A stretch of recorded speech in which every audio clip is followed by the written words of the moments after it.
Très bonne année à tous, bonsoir et bienvenue au 20h sur Espace TV. Voici les titres du journal.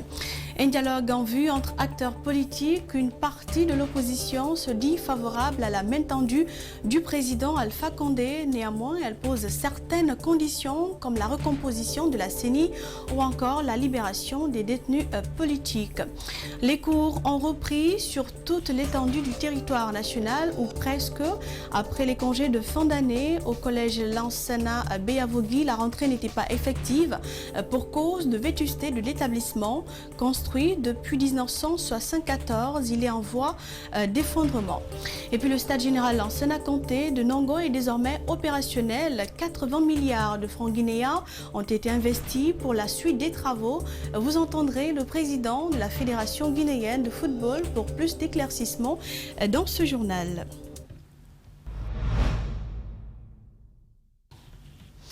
Merci de votre fidélité à Espace TV. Des acteurs politiques guinéens disent être favorables à la main tendue du chef de l'État pour l'ouverture d'un dialogue, la recomposition de la CENI, la libération des détenus politiques, entre autres conditions que posent certains partis politiques pour la réussite du dialogue. Bernard Koundouno et Ibrahima Sori Kamara pour le compte-rendu. Au lendemain de l'investiture du président Alpha Condé, des voix s'élèvent au sein de la classe politique de l'opposition réclamant un dialogue politique pour une sortie de crise. Parmi ces hommes politiques à faire cette proposition, Dr Faya Milimono, président du bloc libéral. Contrairement au dialogue précédent, il souhaite une sincérité entre les acteurs et une participation de toutes les couches sociales du pays. Nous voulons bien nous retrouver autour de la table, mais pour parler des questions essentielles, pas pour réécrire, n'est-ce pas, ce que la Constitution, ce que les lois ont dit. S'il y a des institutions qui n'ont pas fonctionné, pas de tabou, il faut mettre ça au cœur du débat et travailler, n'est-ce pas, à construire des institutions qui peuvent aider à maintenir la paix, la stabilité dans notre pays. Même s'ils sont initiateurs du projet, le bloc libéral souhaite la prise en charge de certaines de ces propositions. Si nous voulons construire la paix aujourd'hui, il faut que les questions de justice soient au cœur, n'est-ce pas, de ces consultations. Si nous voulons recréer la confiance entre les Guinéens, il y a certaines institutions dont nous devons revoir la copie. Quand par exemple je prends la CENI qui a toujours focalisé l'attention des uns et des autres. Dans son adresse à la nation après son investiture, Alpha Condé a fait une main tendue aux acteurs politiques pour la réussite de sa nouvelle politique de gouvernance dénommée « Gouverner autrement ». Le parti UDRG est favorable à un dialogue mais souhaite la libération de tous les détenus politiques. Cette main tendue doit être franche. Nous voulons que ça soit matérialisé par la libération de tous les détenus politiques et s'ils ne peuvent pas être libérés, que la machine judiciaire soit activée afin que chacun puisse connaître son sort. Depuis la prise du pouvoir par le président Alpha Condé en 2010, plusieurs dialogues ont déjà été tenus entre les acteurs politiques, mais la faisabilité des accords reste un véritable problème. Un reportage de Bernard Koundouno. L'opposant Sidia Touré a récemment appelé à un dialogue national en Guinée. Dans un communiqué, son parti, l'Union des forces républicaines, invite le président Alpha Condé à initier un dialogue avec les Guinéens. Et depuis quelques jours, ce sujet fait objet de débat dans la cité. Le parti a tenu à clarifier sa position en donnant les raisons de sa démarche. André Mossi Milimono et Lamine Silla ont rencontré le responsable à la communication du parti. Suivez. Il avait boycotté l'élection présidentielle d'octobre 2020, au cours de laquelle Alpha Condé était candidat à sa propre succession. Sidia Touré appelle à un dialogue national, seule alternative selon l'UFR pour une décrispation politique en Guinée. Nous savons que le pays est en panne, le pays est bloqué. Et quand vous écoutez aujourd'hui les Guinéens, ce que vous appelez souvent le bas peuple ou les vrais gens, quand vous les écoutez, les gens sont dans une situation de précarité, dans une situation de misère. Les acteurs politiques aujourd'hui peuvent apporter quelque chose à ce pays-là, parce qu'au-delà de tout, la Guinée est au-dessus de nous tous. Voilà, la Guinée est au-dessus d'Alpha, de Sidia, de Cellou. Nous avons fait une proposition. Nous estimons qu'il faut appeler tout le monde qu'on dialogue. Le communiqué de l'UFR paraît au moment où des consultations seraient en cours pour la formation d'un nouveau gouvernement. Sidya Touré serait-il pressenti pour faire partir du gouverner autrement du président Alpha Condé? Son chargé de com répond. Le président Sidya était clair. Cela n'a rien à voir avec une envie de participer à un gouvernement d'union ou à aller chercher des postes. Non, nous voulons agir pour la Guinée. Comme nous l'avons dit, nous nous engageons pour la Guinée. Nous voulons que nous, Guinéens, nous retrouvons autour de la table avec nos différentes oppositions, avec nos différentes façons de voir les choses, avec nos différents regards, comme parle notre pays et que ce qui est bon pour le peuple guinéen, qu'on puisse proposer cela. La Guinée a dans le passé vécu plusieurs dialogues politiques qui se sont finalement soldés par des échecs, ce que l'UFR qualifie de non sincère. Il souhaite cette fois-ci une dose de sincérité pour aboutir à de meilleurs résultats. C'est vrai que dans le temps, il y a eu des dialogues qui ont accouché d'une souris. Peut-être que ces dialogues ne sont pas sincères et n'étaient pas sincères. Donc pour une fois, il est important qu'on fasse en sorte qu'on se mette autour de la table et qu'on essaie d'amorcer un dialogue sincère, que les engagements qui vont être pris, qu'on fasse en sorte que ces engagements soient respectés. Concernant les opposants écroués, le parti de Sidya Touré invite à leur libération, ce qui, selon lui, serait une ouverture favorable au dialogue. Autre fait de l'actualité, je vous l'annonçais, après les congés de Noël, les élèves ont repris le chemin de l'école ce lundi 4 janvier 2021 sur toute l'étendue du territoire national. Et il faut dire que dans la commune de Matoto, la rentrée n'a pas été du tout effective au collège Lansana Beavogui pour cause de la vétusté de cette école. Cet établissement public construit depuis 1974 n'a bénéficié d'aucune retouche de la part de l'État. Et si rien n'est fait, le bâtiment tout entier risque de s'effondrer. Le constat, c'est avec Ali Badara Kamara et Ibrahima Sori Kamara. Par manque de place, vu l'état vétuste des lieux, plus de 650 élèves ont été délogés de ce bâtiment construit depuis 1974 par le contribuable de la communauté. Nous apprendons. Dans cette école, le collège Dr Lansana Beavogui n'existe que de nom. La toiture tout entière du bâtiment ne résiste plus aux intempéries de la nature. Les conditions de travail et de ceux ne répondent plus maintenant aux exigences, n'est-ce pas, de l'heure. En saison, n'est-ce pas, sèche alors là, il fait chaud, n'est-ce pas, comme du four à pain. En saison pluvieuse, là, l'eau tombe à flot dans les classes. Pour assurer la continuité des cours, 4 salles de classe du primaire Afrikof sont mises à la disposition des collégiens, ce depuis le 1er décembre dernier. Pendant, n'est-ce pas, les cours de rattrapage, n'est-ce pas, l'année, on était obligé, n'est-ce pas, de faire des prêts de salles de classe là pour pouvoir organiser ces cours de rattrapage, en même temps les classes d'examen que pour, n'est-ce pas, les classes intermédiaires. Depuis maintenant, on a demandé à ce que l'autorité, n'est-ce pas, l'école primaire, nous accorde au moins quelques classes pour que nous puissions vraiment donner les cours à nos enfants qui étaient déjà délogés de l'autre côté. Sur 12 salles de classe, seulement 6 sont opérationnelles. Celles qui le sont aussi ne remplissent pas les conditions d'une bonne étude. Le mauvais état du toit occasionne la chaleur dans les différentes salles occupées, parfois suivies d'odeurs nauséabondes que dégagent ces ordures ménagères. Donc l'école aujourd'hui est tellement délabrée, à cause du délabrement même, les populations utilisent ça comme une poubelle. On nous envoie des ordures ici, on jette les ordures par-ci, par-là. Vous-même, vous avez vu, vous avez filmé. Donc l'école, le délabrement est très poussé. Pour la garantie et la sécurité des élèves, cet encadreur soutient une reconstruction totale de leur établissement. Ça là, on ne peut même pas rénover. C'est la reconstruction qu'on doit faire ici. Parce que l'école est complètement délabrée.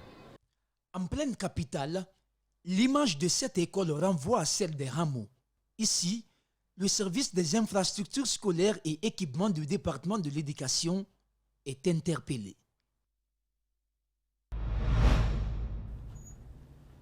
Vous aurez le grand format de ce reportage dans l'édition de 22h avec Ali Badara Kamara. Les inscriptions et réinscriptions dans les universités publiques sont gratuites pour cette année académique. Cela fait suite à la protestation des étudiants en décembre dernier à l'Université générale Lansana Conté de Sonfonia. Quelques étudiants manifestent leur joie au micro de nos reporters. Une première en République de Guinée, Makissa Kamara et Abdoulaye Kamara. Ce matin, comme vous pouvez le voir, les étudiants sont alignés devant la porte de la scolarité, tous préoccupés pour les inscriptions afin de reprendre les cours. Cette année, cette inscription a été rendue gratuite par le chef de l'État. Lamine dit qu'il ne s'attendait pas à un tel geste du président Alpha Condé, dont il remercie pour son initiative. Bon, c'est un grand faveur qu'il nous a accordé. Ce qu'on peut, c'est d'accepter parce que moi, je ne pouvais pas imaginer. Et en tout cas, grand merci au président de la République. Le président a marqué le cœur des étudiants. Ces étudiantes s'étaient déjà inscrites bien avant la décision du président. Finalement, elles ont été remboursées reçues. Quand nous avons fini de faire la réinscription, et le président a donné le décret d'annuler les frais d'inscription. Donc, dès que cela est tombé, on nous a directement programmé à l'école de venir récupérer notre argent. Et la date, c'était le 24. Donc, nous sommes venus le 24. Il n'y avait pas eu de problème. Nous sommes venus, on nous a donné notre argent, les 200 000 francs. Oui, je me suis inscrite depuis le 3. Après, on nous a dit maintenant de rembourser. J'étais très contente. Moi, je remercie le président de nous avoir, parce que tout ce que les étudiants disent, le président nous donne tout ce qu'on veut.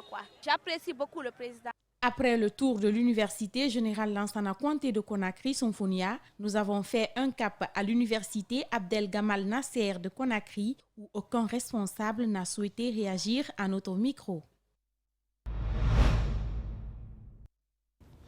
Lancement ce lundi de la formation sur le projet d'appui aux femmes leaders communautaires pour la prévention d'éventuels conflits. C'est sous les auspices des représentants de l'UNICEF, du programme de volontariat des Nations Unies et les responsables des 5 communes de la capitale.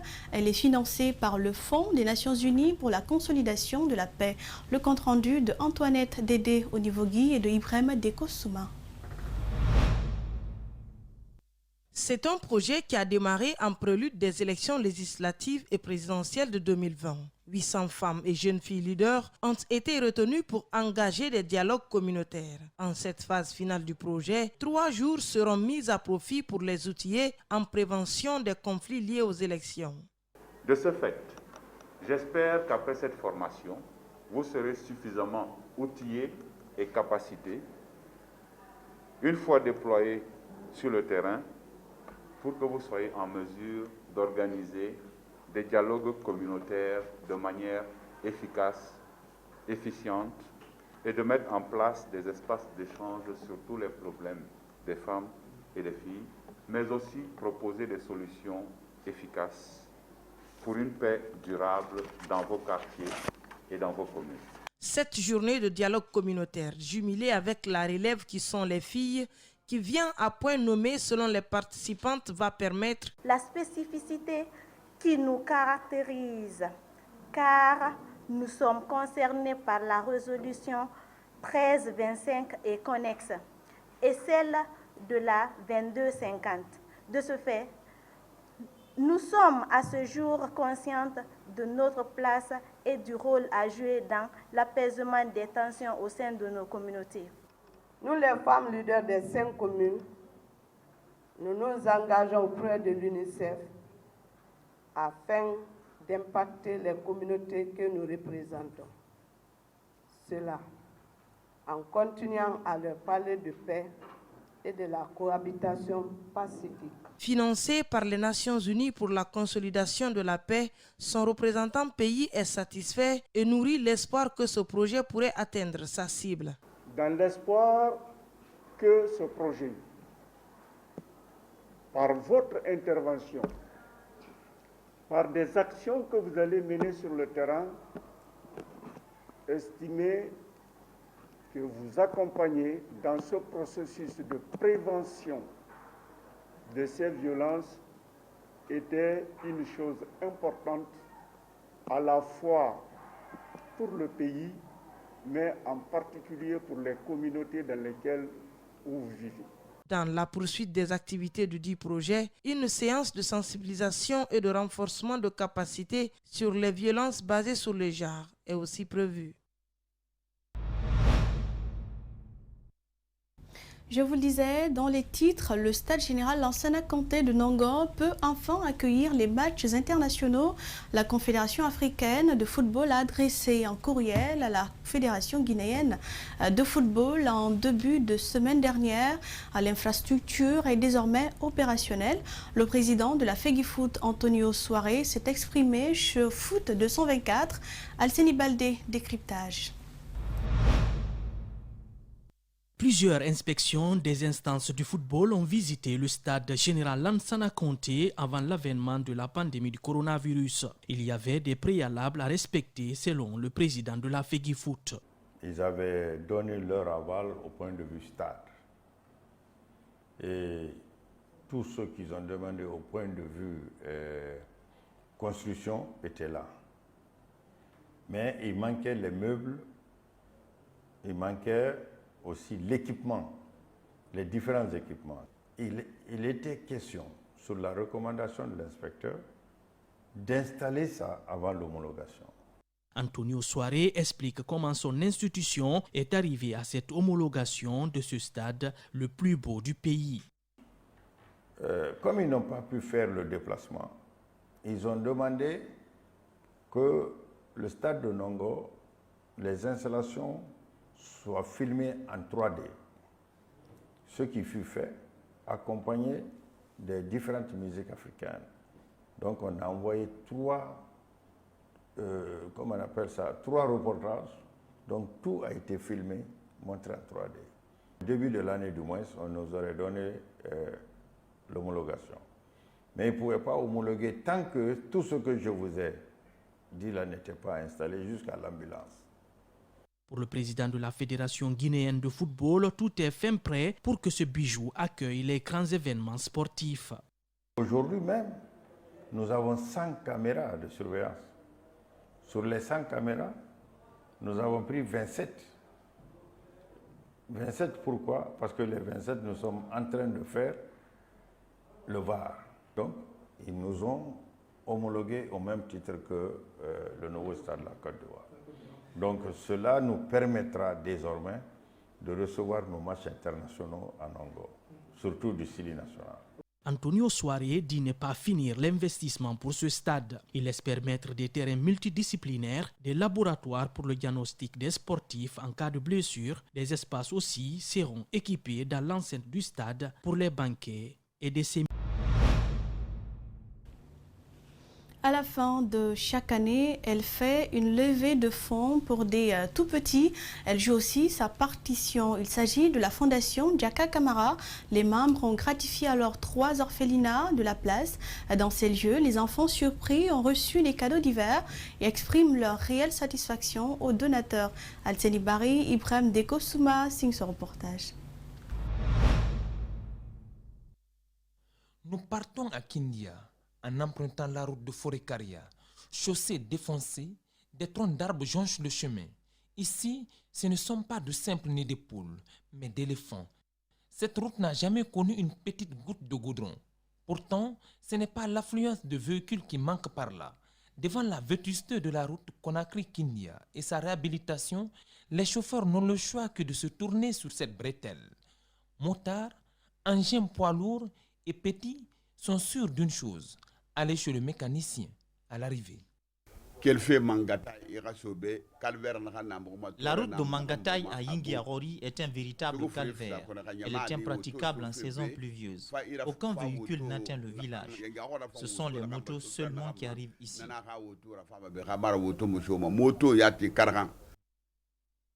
Nous traversons un pont et nous arrivons à Yingiarori, dans la sous-préfecture de Wonkifon, préfecture de Koya. Faisons une escale dans le village. Cette mosquée nous interpelle. Faisons-y un tour. La première des choses qui nous frappe, c'est ce tam-tam, autrefois utilisé pour appeler les fidèles et informer les autres. Et vous l'avez compris, pour des raisons techniques, nous reviendrons sur cet élément. Et c'est la fin de ce journal réalisé par l'ensemble de la rédaction d'Espace TV. Antoine Kourma sera avec vous à 22h pour la prochaine édition d'Info. Bonne soirée chez vous.